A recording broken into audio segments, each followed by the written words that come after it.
I swear, if that smug prick had said even one more word, I might have broken his jaw so bad he'd never grin again. The whole dinner?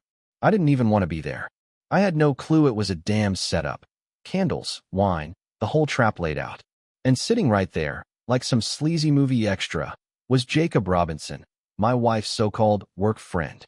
He was already parked at the table when I walked in, dressed like a fitness model in this tight black shirt, smirking like he owned the damn restaurant. And there was Amber, my wife, right next to him, her hand way too close to his leg, laughing like his stupid jokes were gold. She'd told me she wanted a serious talk over dinner. I honestly thought she might be ready to try fixing what was broken between us. Turns out I was just the sucker. "Jerry," she said all sweet, gesturing at the chair across from them. "This is Jacob. I've mentioned him from work." Yeah, too many damn times. Her mentor, her inspiration, the guy who just gets her. That should have been the clue. I sat down, faking a smile, but my hands were already balled into fists under the table. Then Jacob leaned in, locking eyes with me like we were about to duel at high noon. "I'll keep this simple," he said, all smooth and calculated. "You've got two choices, Jerry. Walk away quietly, or face me like a man." Amber didn't even blink. She smiled. My ears started ringing, and the only thing I could hear was the pounding in my skull.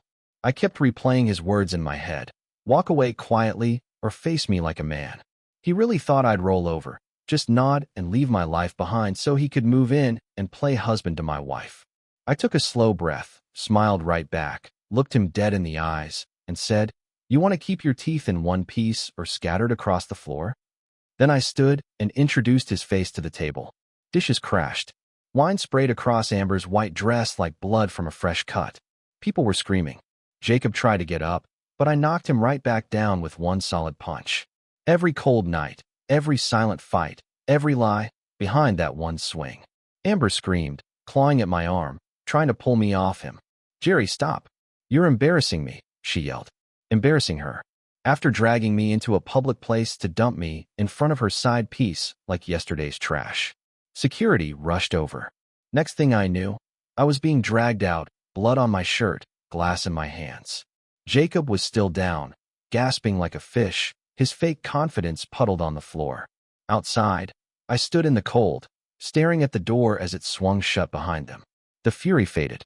All that was left was the truth, sharp and quiet. She didn't bring me there to talk. She brought me to watch me lose. That wasn't the start of their affair, it was the grand finale. She'd been scripting this thing all the way to the closing scene, and I'd strolled in like some idiot reading lines for the first time. Amber used to look at me like I hung the stars. Now she chuckled at my misery over a bowl of lobster bisque. But that night didn't destroy me, it flipped a switch. Because one thing was certain, this story wasn't over. When I got home, something felt off. Not the furniture, something in the air. The house felt unfamiliar, like the soul of it had shifted. Her perfume still floated in the hallway, but it wasn't just hers. There was another smell, bold and cocky. I walked straight into the bedroom. The bed was made, like, hotel-level neat. Amber never made the bed like that. Ever. I sat down, palms still stinging from the fight, my head spinning like a nest full of angry hornets. That whole dinner scene kept replaying. His smug face. Her silence. That little satisfied look she gave as they pulled me away like a problem finally handled. Then my phone buzzed. It was a message from her. "You didn't have to do that. You embarrassed yourself. No, are you okay? No, let's talk." Just a cold slice of blame. That was it. That's when something in me just clicked. I got up and started looking. Not because I was guessing anymore. I already knew. I just needed something real. Something I could hold. I went straight for the closet. Everything looked normal until I checked the bottom rack. A pair of heels, red, expensive looking, never seen them before. Amber hadn't worn heels around me in months. Next, her vanity. Her tablet was sitting there. No lock. She always assumed I trusted her too much to check. Big mistake. The first photo hit me like a brick to the chest. Amber, barely dressed, snapping selfies in some hotel I didn't recognize. The timestamp? Last weekend. She told me she was at her friend Judy's baby shower in Sacramento. I swiped again. There was Jacob, shirtless, brushing his teeth in the background. My breath caught. My eyes burned. More pictures. Videos. Voice messages. His deep voice calling her my little secret. Her giggling like a teenager. One clip. She actually called him daddy. I nearly hurled the tablet at the wall. They weren't just lying to me. They were laughing at me. She actually told him once. He still thinks we're just going through a rough patch. Per baby. That hit harder than any punch I'd landed that night. Right then, everything finally made sense. The endless, late meetings, the sudden girls' nights out, the random urge to dress up when she hadn't bothered with makeup around me in ages.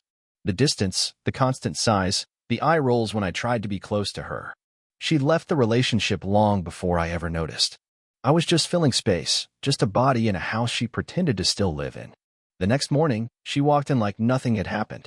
Hair pulled back, coffee in hand, scrolling through her phone like I was invisible. I was already sitting at the dining table, staring straight at her. She looked up. What? I didn't say a word. I just slid the tablet across the table to her, wide open to the messages. Her fingers froze. She stared down at the screen for what felt like forever, then slowly looked up at me. Her first words? Why were you snooping through my stuff? Not I'm sorry. Not it's not what it looks like. Just deflection. That was her defense. I leaned in, holding her gaze. You lied to me. You made me question myself for months. You dragged me into public and humiliated me. You brought him into our lives, treated me like garbage while sneaking around behind my back, and now you're upset that I found out. She gave a shrug, like it was nothing. You've been boring for a long time, Jerry. You stopped trying. I needed someone who actually made me feel alive. My jaw clenched. And this is what you picked? A walking protein shake who talks like he learned English from gym posters. She smirked. At least he listens. At least he doesn't make me feel like I'm wasting the best years of my life waiting for someone to grow up. That's when it clicked. She never loved me the way I loved her. She loved the idea of me. The provider. The safe bet. But once comfort settled in, once the routine became real life, she got restless. I stood up, walked to the bedroom, and started pulling clothes from the drawers, tossing them into a duffel without a word. She followed behind. You're just leaving? That's it. I zipped the bag shut. You already left. You just didn't bother telling me. As I passed her in the hallway, she muttered something. I stopped. What was that? She looked at me.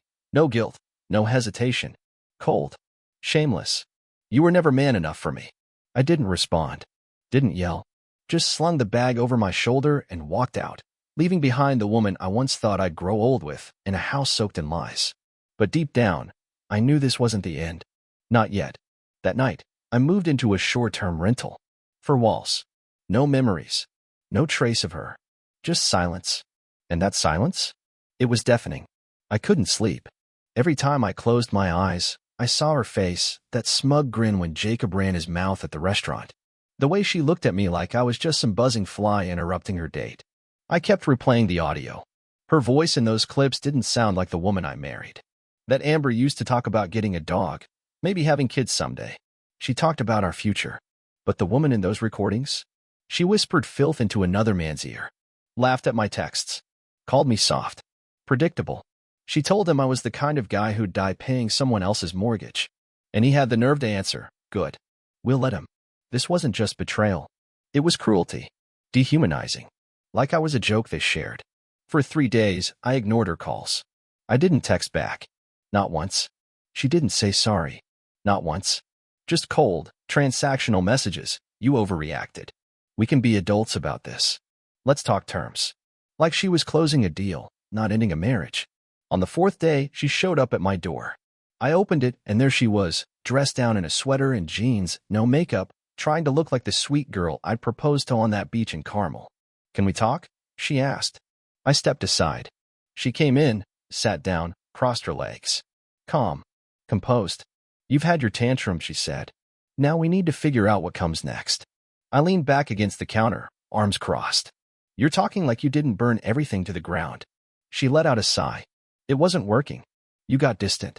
You didn't see me anymore. I laughed. Dry, bitter. I saw you every day. I tried. But you pulled away, and instead of telling me, you went and handed yourself over to some gym rat who thinks flexing is a personality trait. She rolled her eyes. Don't be so dramatic. I didn't plan this. No? Then how do you explain the hotel bookings? The lingerie I never saw? The videos on your tablet? The fact that he thought he had the right to tell me to walk away from my own marriage? Her lips twitched, but she didn't answer. You're acting like I'm mad over a mistake, I said. This wasn't a slip. It was a goddamn performance. and I was just the idiot clapping in the audience. No, I said, stepping closer, my voice low but steady. You didn't just cheat. You carried out a full-blown assassination. You killed the man I used to be, and you didn't even have the decency to bury him with any respect. That's when she stood up, face suddenly twisted with anger. I needed more, Jerry, and you didn't give it. You just came home, flopped on the couch, watched your shows, and kept being that same safe, boring guy I married. So instead of talking about it, I shot back. You found someone to screw behind my back and made me think it was my fault. She stormed toward the door. You always play the victim. Maybe if you'd been more of a man, you'd still have a wife.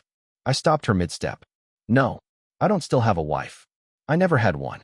I had a leech with a smile, something that sucked the life out of me and acted like it was love. She turned to face me again, her expression cold and hard. You think you're the only one who got hurt? I wasted years pretending I was happy with you, Jerry. You didn't pretend, I said. You lied. And then, like it was nothing, she dropped the line that sealed it all. Calm. Casual. I've been with Jacob for 6 months. And honestly, I feel alive again. There it was, the truth. Half a year of lies, of pretending, of letting me wonder what I'd done wrong. Every kiss, every cold shoulder, every night she turned away from me in bed, it all clicked. While I was booking our anniversary dinner, she was booking hotel rooms with him. While I worked extra hours to pay bills, she was out there, screaming someone else's name. In my car, in my house, in my goddamn life. I didn't yell, didn't shed a tear. I just gave a small nod and said, good. Then you won't care what I did yesterday. Her eyes narrowed. What? I reached into the drawer and dropped a folder on the table. Neatly packed inside were bank records, screenshots, joint account transfers, hotel receipts, her secret credit card charges, and even a copy of a message she sent Jacob about hiding assets. I'd had someone dig it all up, a buddy from back in the day, an ex-cop who didn't ask questions, just owed me one. Her face went pale. Jerry, what is this? I looked her straight in the eye. Proof. I'm filing for divorce. And I'm coming for everything. Let your alpha boyfriend see what happens when you corner a quiet man and forget he's still got claws. She reached for the folder, but I pulled it back before she could touch it. We're done, I said. Get out. Her lips started to tremble, just a flicker. The first sign of fear. But it was far too late for that. Too late for guilt. Too late for tears. Because that night at the restaurant, that was the day the old me died. The one who trusted, who waited, who believed love could be repaired. That version of me got buried under candlelight and red wine. And what stood in his place now? He wasn't done. Not by a long shot. 3 days after I dropped the folder on her lap, Jacob showed up at my job. Of course he did. A real power move, right? Full alpha posturing. He was waiting by the parking garage, leaned back against his blacked-out Dodge Charger like some straight-to-streaming movie villain. Mirrored sunglasses, arms crossed. That same arrogant smirk from the restaurant still glued to his face. He wanted to do the whole man-to-man thing. Maybe smooth it over. Maybe puff his chest out. But the moment I laid eyes on him, my blood fired up like I was 17 again, about to throw hands behind the high school bleachers. Jerry, he called, all casual, like we were grabbing beers or something. I didn't say a word, just kept walking. You got a minute? He said, stepping into my path. I stopped, looked him over. He wasn't worth it. But after everything, I wasn't going to let him get the last word. What do you want, Jacob? He gave me this lazy shrug, like he was totally in control. Look, man, I didn't mean for it to go down like that. I thought she'd break things off with you clean. I didn't expect the whole dinner drama. You thought, huh? I repeated, stepping a little closer. You thought you could slide into my life, into my wife, and I'd just vanish quietly? He raised his hands like I was overreacting. I get it. You're angry. But come on, man. She made her choice. She did, I said. And so did you. And whatever fantasy you've got about replacing me, scrap it. You're not the alpha man. You're just the side piece who overstayed his welcome. That wiped the smirk off his face, just for a second. You should know, he muttered. She's thinking about moving in with me. Great, I said, smiling. She'll look perfect between your ego and your protein shakes. His jaw twitched. You don't scare me, Jerry. I leaned in just a little, voice low. Then you're dumber than you look. Because you should be scared. He clenched his jaw. This doesn't have to turn ugly. You crossed that line 6 months ago, I said. Remember that talk about giving me options? I've got one for you now. And I repeated it, calm as stone. You want your teeth whole? Or in pieces? He flinched. Barely, but enough. And that tiny flicker of fear in his eyes told me everything I needed to know. All that gym bulk and big talk? It was just armor for a guy who'd never tasted real heat. He wasn't built for chaos. He was built for mirrors and Instagram. I turned and walked away, calm, steady, because the real damage? That wasn't going to come from fists anymore. Back at the rental, I cracked open my laptop and went through everything again. The files, the timeline, every shred of proof. My lawyer had already started drawing up the divorce papers. And the deeper we dug, the more this whole facade unraveled. Amber had raided our joint account for weekend escapes. Bought Jacob a luxury watch, with my money. Even tried to shuffle cash under her sister's name like no one would notice. She got sloppy, greedy, arrogant. But what hit me hardest wasn't the money. It was how effortlessly she flipped the switch, how easily she could lie to my face, act like the wounded party, smile while she was twisting the knife. Every text I uncovered, every receipt I printed, it was like hammering one more nail into the coffin of the woman I thought I'd married. That night, my phone rang. It was her. I let it ring a few times before I answered. "Jerry," she said, her voice quieter this time. Softer. Less venom. "What?" "I didn't expect you to react like this." "Like what?" I said. "Like a guy who got used? Who got gutted and left to clean up your mess." "I didn't mean to hurt you." "Yes, you did," I said, steady. "You just didn't think I'd fight back." Silence. I could hear her breathing on the other end. "He's not who I thought he was," she finally whispered. I didn't say a word. I thought he'd be stronger, more protective. Translation: I thought he'd save me from the consequences. Another long pause. I made a mistake. I closed my eyes, shaking my head even though she couldn't see it. "No, Amber. A mistake is forgetting an anniversary. A mistake is saying something dumb during a fight. What you did, that was intentional. You built this thing one lie at a time. Week after week. Bed after bed. And you just didn't think I'd be the one to burn it all down before you could finish." She started to respond, but I hung up. I didn't need her half-baked apologies. I didn't want her guilt. I'd spent too long letting her twist me into something I wasn't, someone smaller. She made me doubt everything about myself. My worth. My instincts. But standing there, holding the proof in one hand and the ashes of our marriage in the other, I finally felt something I hadn't felt in a long time. Clarity. This wasn't about revenge anymore.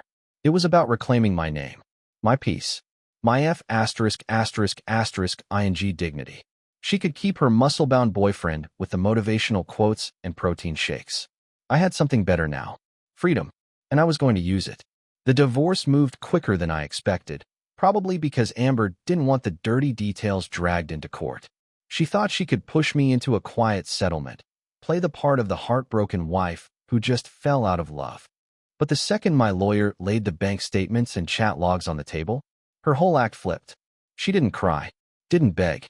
She negotiated, like a CEO, trying to save face at a PR disaster. We had one final meeting in person. Formal. Mediated. Cold. She showed up in a navy blazer, no makeup, trying to look polished, professional. Like someone who definitely wouldn't get caught naked in a hotel suite during a company retreat. I barely looked at her. At one point, she leaned in and whispered, "Why are you doing this? You're humiliating both of us." I kept my tone flat. "You're not ashamed of what you did. You're ashamed people found out." She leaned back, her eyes hard. She didn't say another word the rest of the session. When it was over, I walked out with my dignity and a clean break. She walked out with her image cracked wide open, and Jacob waiting out front, texting her like a lost puppy. I thought I'd feel victorious. I didn't. There's no trophy for surviving betrayal. No parade for standing in the wreckage of someone else's lies. All that's left is numbness. And after that, a long, slow rebuild. Nights were the hardest. Not because I was alone, but because of the silence. The echo where her fake laughter used to live. The bed didn't smell like her anymore, and still, sometimes, I caught myself reaching for my phone to share something stupid, before remembering she was probably wrapped around a guy who thought push-ups were a personality trait. So, I started hitting the gym. Not to be like him, but because I needed somewhere to unload all the poison. The anger. The grief. That pain had to go somewhere. Funny thing is, the more I pushed through the sets, the more I started to remember the guy I was before her. Not bitter, not broken, just me. One night, a buddy talked me into going out. Said I needed to be around people again, breathe some fresh air. I almost didn't go, but something told me I needed to get out of that cave. And that's when I saw her. Not Amber. Emma, her sister. She walked in with a few friends, froze the second she spotted me at the bar. For a moment, we just stared. Then she made her way over. Jerry, she said softly, God, I didn't expect to see you here. Neither did I replied. She looked down at her drink, then back at me. I heard everything. I'm sorry. I gave a small nod. Don't be, I told her. You didn't cheat on me. Emma gave this sad little smile. I tried to talk her out of it, you know. When I found out what she was doing, she told me to stay out of it. Didn't surprise me one bit. She tilted her head, studying me. You doing okay? I shrugged. Some days are better than others. She leaned on the bar, eyes still on me. Amber always needed attention. Had to win, no matter what it cost. Even if it meant breaking something beautiful just to prove she could. I looked at her. Do you think she ever loved anyone? I mean, for real. Emma was quiet for a long moment. Then she said it flatly, only herself. Strangely, that helped. It wasn't comforting, but it made sense. All of it. Later that night, I walked back home under a quiet sky, the kind that feels like it's been scrubbed clean. Like the last bit of poison had finally worked its way out of my system. And for the first time in months, I smiled without forcing it. Not because I'd won, not because I got payback, but because I finally understood what peace felt like. Real peace. And no one, not Amber, not Jacob, not even the shell of the man I used to be, could take that from me. About a week later, I got a message that threw me off guard. It was from Jacob. Started with, I need to talk. Man to man. I actually laughed when I read it. The same guy who tried to alpha his way into my marriage now wanted to chat like we were equals. My first instinct was to block him. But curiosity's a hell of a drug. I told him we could meet, neutral spot, public setting. I picked a quiet coffee shop out on the edge of town. He showed up late. Looked rough. Hair messy, eyes hollow. Whatever swagger he had at that restaurant. Gone. Completely. He sat down across from me and didn't say a word for half a minute. Then he finally said, I think I made a mistake. I didn't reply. She's not who I thought she was, he added. Yeah, she's beautiful. But he trailed off, searching. Poison? I offered. He nodded slowly. Yeah, that. He kept going, like he needed to confess it all. She used to talk about you, he said. Told me you didn't care about her. Said you ignored her. That you hadn't touched her in months. I nodded. And you believed her. He looked away. I wanted to. And there it was. The ugly truth. He didn't take my life because it was broken. He took it because he wanted to believe he was the hero. That I was the villain. That he was saving her from a cold, loveless marriage. Turns out, he was just the next chapter in a book she's been rewriting for years. She's already seeing someone else, he muttered, eyes down. That made me blink. Wait, she's cheating on you? He nodded, shame spreading across his face like a bruise. Some guy from her yoga class. Has a boat. She swears it's nothing, calls me paranoid. But I recognize the signs now. The excuses, the late nights, the sudden new underwear. It's like deja vu. Then he looked up at me. Only this time, I'm you. I wanted to smirk. Wanted to say, I told you so. But all I felt was tired. You played your part, Jacob, I said quietly. And now you get to feel what it's like on the other end. He rubbed his face, drained. I don't think she's capable of real love. She's not, I said. She's addicted to attention. The second it runs dry, she moves on. He didn't say anything. Just sat there, finally understanding the mess he helped create. I stood up. Good luck, man. I mean that. He looked up, confused. You're not mad anymore? I said. But anger's heavy, and I've carried enough of it already. As I stepped outside, sunlight hit my face. It felt warm, clean. I felt lighter than I had in months. That night, I did something I hadn't done in years, sat on the porch barefoot, with a glass of bourbon in my hand and nothing but silence for company. No phone, no lies, no drama, just me. Funny how betrayal feels like a death at first. But when the dust settles, you realize it's actually a beginning. A brutal kind of rebirth. A tearing away of what no longer serves you. Amber had called once after the divorce was finalized. Left a voicemail I never listened to. I deleted it the moment I saw her name. She didn't get closure. She didn't get the final say. That belonged to me now. I started traveling again. Took weekend trips. Went on hikes. Picked up old hobbies I dropped while trying to keep a dying marriage on life support. I even reconnected with my brother. We hadn't talked in over a year. Amber always said he drained my energy. Truth was, she hated that he saw through her act from day one. Emma texted now and then. Nothing deep. Just a check-in, a shared joke. I appreciated that. She never pushed for details. Never tried to force healing. She just let me be. She let me exist without asking for more. No fixing. No expectations. One night, she sent me an old Christmas photo of me, Amber, the whole family. I stared at that picture longer than I expected. I saw the way I smiled, how tightly I held her hand. I wasn't pretending. She was. That's the difference. Always was. I've learned to stop grieving something that was never real. The love I thought we had, the life I believed we were building together, that was my truth, not hers. And that's okay. Because now, I've got something she'll never find, no matter how many hearts she chases. Peace. Accountability. A soul that didn't rot when the lies came crashing down. She's probably still out there, hunting for that high. The next man to worship her until he sees what's behind that perfect smile. But me? I'm rebuilding brick by brick, day by day. And this time, it's real. A few months rolled by. Seasons changed. I stopped counting days and started counting the small wins, waking up without dread in my gut, eating a meal without that metallic taste of anxiety, sleeping through the night without hearing her voice in my dreams. Then one morning, her name popped up again. An email. Subject line, please just hear me out. I stared at it for 5 solid minutes before opening it. Jerry, I know I'm the last person you want to hear from. I wouldn't be writing if it didn't matter. I messed up. I see that now. Jacob is gone. He cheated. He left.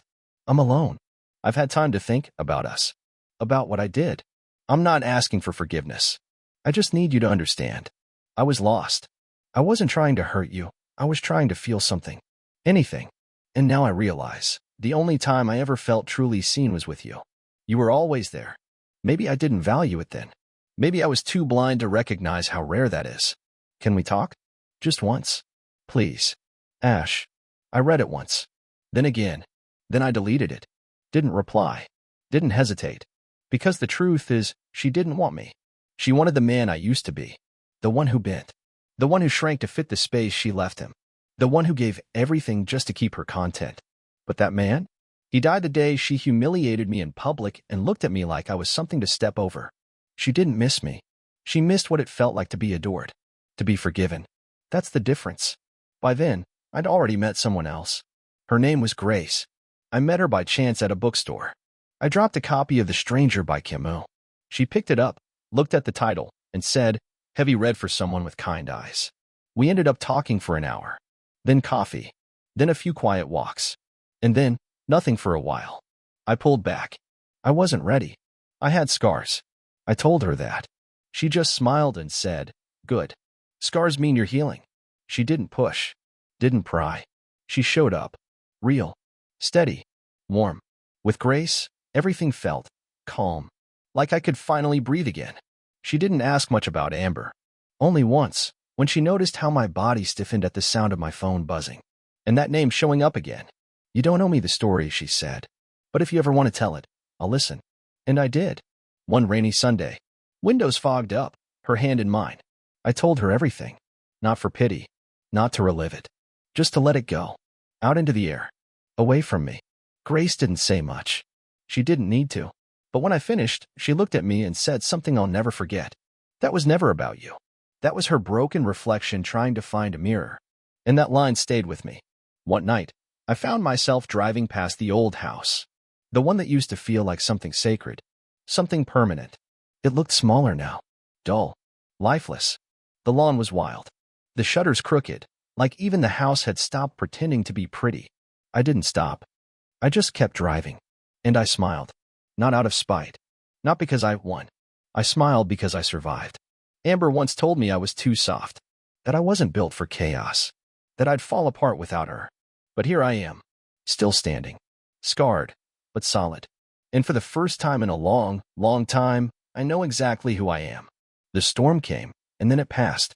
And all it really did was clear the view. Now, I see the world more clearly. I trust with sharper instincts. I walk with more confidence. And when I laugh, it comes from somewhere deeper. There's something strange and beautiful about losing everything. It strips you down to what matters, makes you appreciate the real things. Like mornings with hot coffee and no secrets. Like quiet evenings with someone who speaks gently and means every word. I've learned that love, real love, doesn't arrive in chaos. It doesn't crash through your door like a hurricane. It walks in soft and stays when everything else leaves. It was one of those crisp evenings, the kind where the sky turns a deep velvet and the air smells like something new beginning. I was sitting on the balcony of my new place, not as big as the old house, but warmer in all the ways that count. Grace was inside, barefoot in the kitchen, humming to herself and dancing to a song only she could hear. I watched her through the glass for a moment, and something shifted in my chest. Peace. Not the fake kind, the kind you tell yourself you have to avoid falling apart. But the real thing. The kind that shows up only after you've walked barefoot through fire and made it out with your soul intact. I thought about Amber again, not often anymore, just once in a while. Like remembering a fever dream. Unreal, fuzzy, with flashes of pain that no longer have sharp edges. She's a name in a closed chapter. And Jacob? Just a footnote. A warning. I learned a lot. That love without respect is poison. That loyalty without honesty is a trap.